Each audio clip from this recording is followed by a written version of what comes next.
I find it to be deeply ironic how we are perhaps the most connected we've ever been in human history, and yet perhaps the loneliest ever. Welcome back to the pod, guys. Hey, lovelies. Welcome back.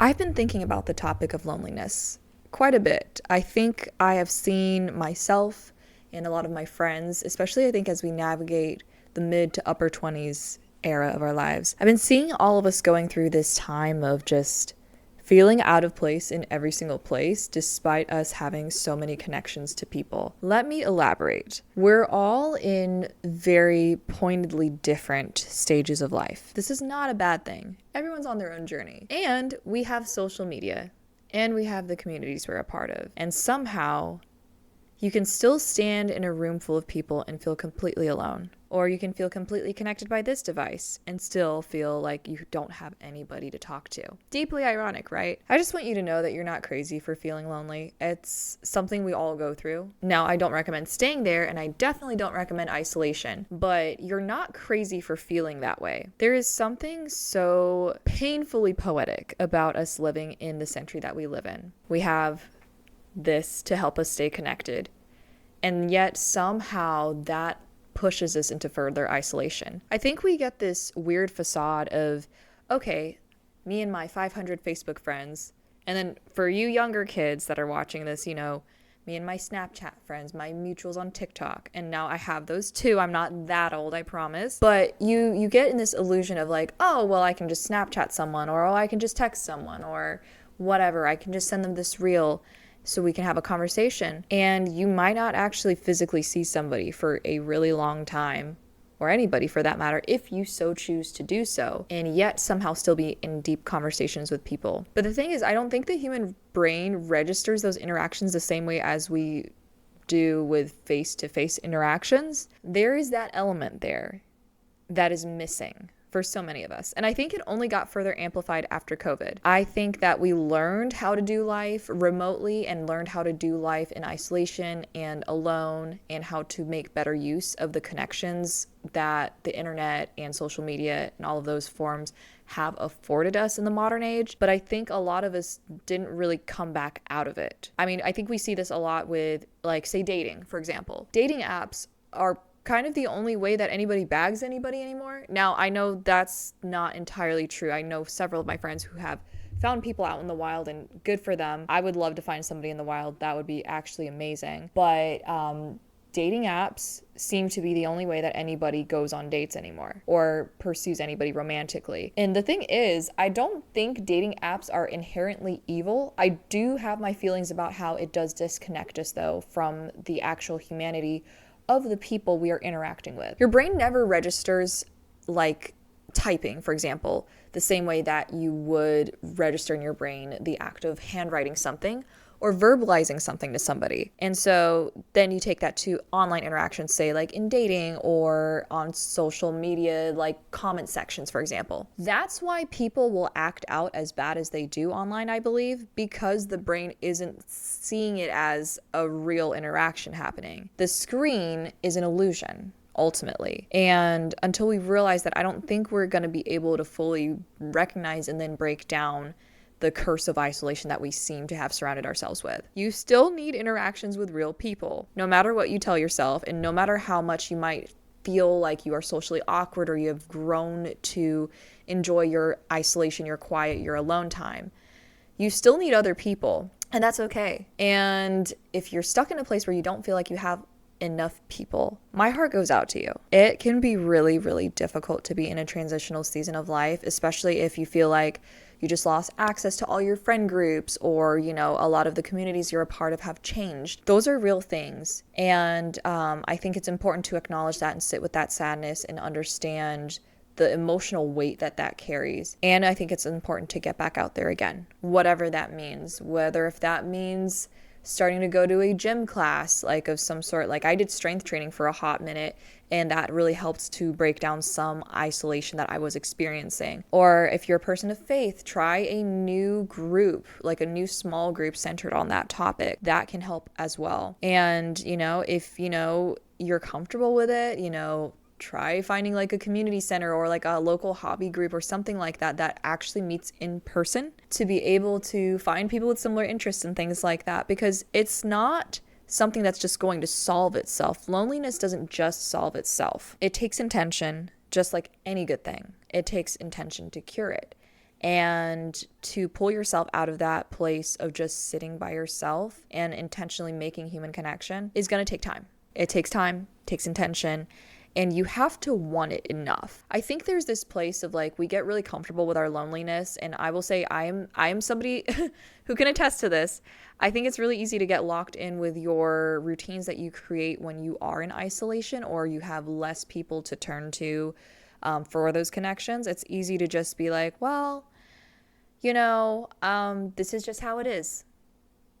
I'm sad, but this is what it is. I want human connection, but this is what it is. You have to pick which one you're going to deal with. Either you deal with the discomfort of trying to break that loneliness cycle, or you just continue in the cycle of loneliness and continue to mutter to yourself of how bad it is. And the thing is, I think there's a way to bridge the gap there. You have to know what you really do want in all actuality. Are you craving actual solo time because there's too much noise in your life?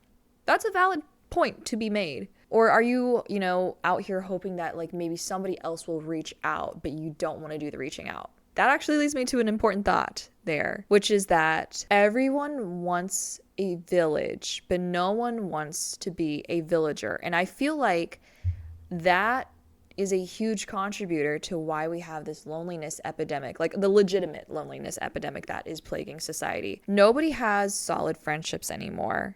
At least that's what it feels like for a lot of people, or they don't have enough of them to lean on. But it's also because we've all gotten so used to functioning on our own alone, and we don't know how to conserve enough output for other people. Now, I'm not saying you have to bend over backwards for everybody, but the thing is, there is kind of like the bare minimum you have to do to keep a village running with all the villagers, so to speak, involved. Yes, everybody in your friend group should try to be there for each other. I think that's kind of the bare minimum.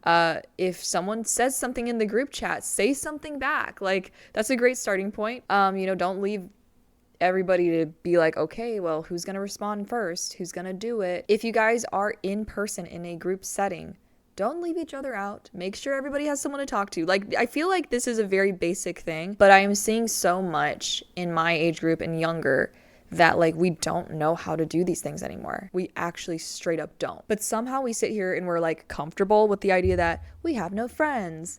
No one talks to me. My phone is currently silent. We have ways to fix that, thankfully. But it does take that intention to break down those barriers, because the thing is, if you don't do anything, nothing's going to change. You are not going to make friends by sitting in your living room every weeknight alone after work and just talking to nobody, not even texting anyone, none of that. And I say this as somebody who has gone through a lot of change in friendship, in community, in life, in the recent months. Probably over the last 2 years, really, just has been like a huge transitional stage of just figuring out like, who do I want to have around me in my life? What has been taken out of my life without my consent to where I have to like find new friendships now. Those are all real things that I've dealt with, and that's why this topic is so important to me. I know that it's not fun, especially when things change that are out of your control and you end up like losing a bunch of people in your life. That is a very real pain point that I am still dealing with to this day. A lot of changes in my life have happened over the last 6 months that I never foresaw coming, and I'm still picking up the pieces from that. And it's an ongoing process. It's not fun. It's not very cute, not very demure, as the kids would say, but it has given me the chance to figure out what kinds of friendships I want as I continue on in my life and on my journey. And I have had people that have stuck with me through those changes, and that is extremely, extremely, extremely important to me. You kind of learn who the real ones are as you make your way through life. And that's not to say that everybody who doesn't stay is fake, but you do figure out who's gonna be on the full journey with you, or as much of the journey as they can help it. And that's a real thing. Some people are in your life for just a season, and doesn't always have to mean that they hate you or that you guys were completely incompatible forever. Sometimes things change because we change as people, as individuals, and sometimes things spout off in different directions, and that's just kind of it. It doesn't always have to be this like friendship burned down, all the bridges burned, and this horrible whatever. Sometimes people just drift apart. That obviously doesn't make it any less painful, but you can take some pressure off of yourself. If people are leaving your life and you're seeing like these connections ending, and just organically, you know, this is what's happening. It's not always someone's fault. Sometimes your journey is going to take you places that you didn't even think would happen or come into existence, and that's okay. Their journey might be doing that too. Fun fact. And the thing is, you're gonna continue running through life, and you will cross paths with people that are aligned for either that season or for life with you going that same direction. It just takes time to find them. And I know that's not a fun thing to hear, and I'm saying this for myself as well.